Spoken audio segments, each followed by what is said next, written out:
This is Into the Fire. I take great pleasure in welcoming to Into the Fire the versatile, defender, mid, forward, agile, the everywhere man, Charlie, son of gun, McKay. Nice to meet you. Oh, good. Nice to meet you too, mate. Now, Charlie, you play for the Sandringham Dragons. How has the season started for you and the boys? Yeah, so the season started pretty well. We're 3-0 at the moment, so 3 wins to the name. A couple of close ones early on. So we won by 16 points to Oakley Chargers, and then only a couple of points to Northern Knights. And then we were able to get away from Dandenong Stingrays by about 50 points, which was nice.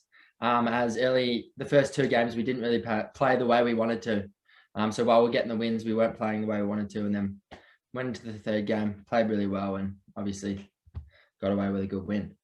Yeah, that's really good. Now, Dad was a gun for Carlton and played 244 games for them, and then went on to work for the club until 2018. I bet you spent a lot of time around the club. What was that like? Awesome, I bet. Yeah, so obviously as a youngster, him working at the club, I got in there as much as I could. I really love footy, so it was really cool to be around the boys. And then obviously being a father's son, I've had heaps of opportunity to train with the squad, and then use their facilities like their gym and stuff like that, which has really helped me develop. Yeah, that would. Seeing that Dad played in the big league, I bet he has been a constant source of knowledge for you, developing your game. How has he influenced you as a footballer? Yeah, he's been really good. So obviously at junior level, he would talk to me at half time and stuff like that, which really helped me on specific parts of my game. Then obviously when you have a dad like mine, you're really able to delve into the depths of the game, and how you can improve for next time. And then also the specifics of like my strengths, my weaknesses. So playing to my strengths and then improving my weaknesses. But then also he's been good in the sense that he's let me know that he doesn't mind if I don't make it to the big league. So yeah, he's been really supportive no matter what, which is really good. Yeah, it's really good that you have a supportive dad, yeah. Now, you've had a few disappointments in your journey so far, but you're a gun. Is it driving you to prove those who haven't selected you wrong? Because they are wrong, Charlie. Thank you, mate. Yeah, obviously 2020 wasn't the year we're after. But to be honest, wasn't really a good player, if you will, until the end of my bottom age year playing for school footy. I really improved there. So going into my top age year, start of 2020, I really started to find my confidence, and with that, I was able to play a bit better. So obviously I didn't get much exposure in the NAB League, so it didn't really give many clubs an opportunity to see me.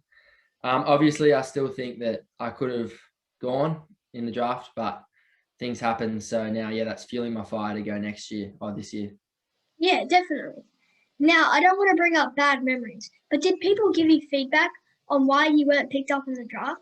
Or was it just unlucky that COVID hit? Because you can really play. Yeah, so obviously specific like clubs and stuff didn't give me much feedback. The Blues were good. They sort of gave me a few things to improve on, but they didn't really give me specifics on why I wasn't drafted, because I hadn't really played. So they didn't really have much to see on why I could or couldn't have been drafted. But my coach at Sandy, Jackson Kornberg, has been really good with that, helping me out. For me, probably the main thing is my kicking at the moment. That's probably a bit disappointing, but I'm working on that, and then hopefully we can get that up to the right standard. Yeah, hopefully. Fingers crossed. Yeah, exactly. Now, you're in for a big year, in my opinion. What are you looking forward to achieving this year in the short term? I know the end goal is to be drafted, but what are you hoping to do leading up to that? Yeah, so in the short term, obviously the main goal is to make the Vic Metro squad and then hopefully play a couple of games there. And if not, Sandy have a good team this year. So hopefully we can make it deep into September with them and hopefully win a flag. Yeah, sounds good. The Blues have relaunched their academy program, which you're in. What does that entail? And it must be good to be back around the club. Yeah, so the academy, they're calling it Carlton Academy. So it is all father-son, father-daughter, and then NGA players, which is good because we're all together as opposed to just having an NGA academy and a father-son academy. So it's good because we get to meet heaps of other people. Obviously, they've had a couple of training sessions think we've had 3 or 4 sessions this year where we've got to go in and then train, and then obviously they educate you as well, because obviously that's a big part of football, the education side. So it really gives you another link to the club, and then obviously some good coaching from which you can build your foundations to push into the draft. Yeah, it does. And education is a big thing in football as well. Imagine I'm a scout. Tell me what Charlie McKay, the footballer and person, is like. Wow. Okay. Footballer. I'm probably, my main thing is my competitiveness. So when I'm out on the ground, I hate losing. So my biggest thing is I try and win every contest, and then ultimately win the game. As a person, I like to think I'm nice, but who knows? Yeah. Nice, funny, and smart are probably what I'd like to be known as, but who knows? You could be a better judge of that, I think. Pretty sure you're right there. Thank you. What worries you more, Charlie? The upcoming draft this year or the following your dad's hair loss? Probably the hair loss, really. Because the hair loss you can't get rid of, whereas with the draft, I could try again the year after. Yeah. No, I don't think I'll have the hair for long, which is disappointing. But we've got to make the most of it while it's here. Yeah, you do. Now, they say you're impossible to tackle and are an elite defender. What position do you prefer? And where do you see yourself playing in the future? Yeah, so I get this question a lot, actually, where I prefer to play. It sort of changes from game to game. I like the competitive in and under style of the mid, but then also I like to sort of the aerial component of being a defender. So spoiling, marking. Obviously being mid is nice because you're not the last line. If they score, it's not all your fault. But then defender's nice because you can set up the ground and really help, from a leadership perspective, help the rest of your team. So it's sort of from a day-to-day basis. I'm not too sure where I like to play, but I think as the year progresses, I'll continue that swap between midfield and defender. So whether that's every game or I swap every couple of games, who knows? Yeah, they're both pretty good positions in my opinion. Yeah. Where do you play? I play wing actually, so Nice. yeah. Okay, some quick questions. If you had to play any other sport, what would you do? Any other sport? Is it at an elite level or just any other sport in general? I don't know. I reckon at elite level. We'll go with that. At elite level, I reckon basketball or NFL would be cool. Yeah. Just because the mass people in America, having them all as a big supporter base, would be cool. And the stars you get to meet as well. Yeah, exactly. Yeah. What would you do? What would you rather, sing or dance in front of the crowd? Oh, probably dance.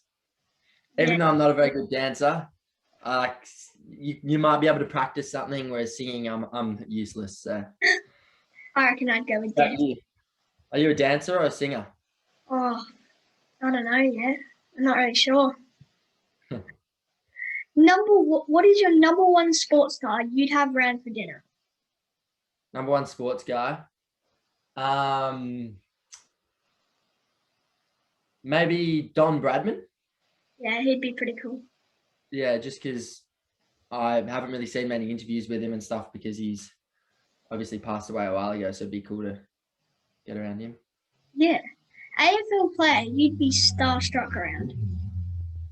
Dustin Martin. Yeah. I think most people would be like that. Yeah. But he's a crazy player. He's very good. Yeah, he is. What would you be most likely to do? Win Mark of the Year or Goal of the Year? Mark of the Year, definitely. Although I'm not a very spectacular player, I don't get forward very often, so it'd be difficult to get Goal of the Year. Yeah, it would. Player you would find toughest to match up on in the NAB league? Nick Dacos, played him in round 1. He's a superstar. All the articles are right. Very good player. And a very good competitor. So he's heaps of fun to play against, but then obviously very difficult to play against. Yeah, he's very tough. Now, Charlie, I think that you're going to be a great story. That guy who had to push through disappointment and prove the doubters wrong. I'm not one of those doubters, and I know talent. You'll make it, mate. And when you do, people are going to love the Charlie McKay show. So when you kick that first AFL goal, you'll need to be prepared with a celebration that's worthy. You need the Into the Fire, and you can use it. What is it? Go again. Show me again. Oh, you must have been practicing before. Yeah, I have been putting in a few hours to practice that one. I can see. It's pretty good. Very cool celebration. Yeah. Thank you so much, Charlie, for spending some time with me today. I can't wait to see you blossom this year and become an elite AFL player. Keep working hard, mate. Thank you heaps, LJ. Well, thanks. It's been great to chat.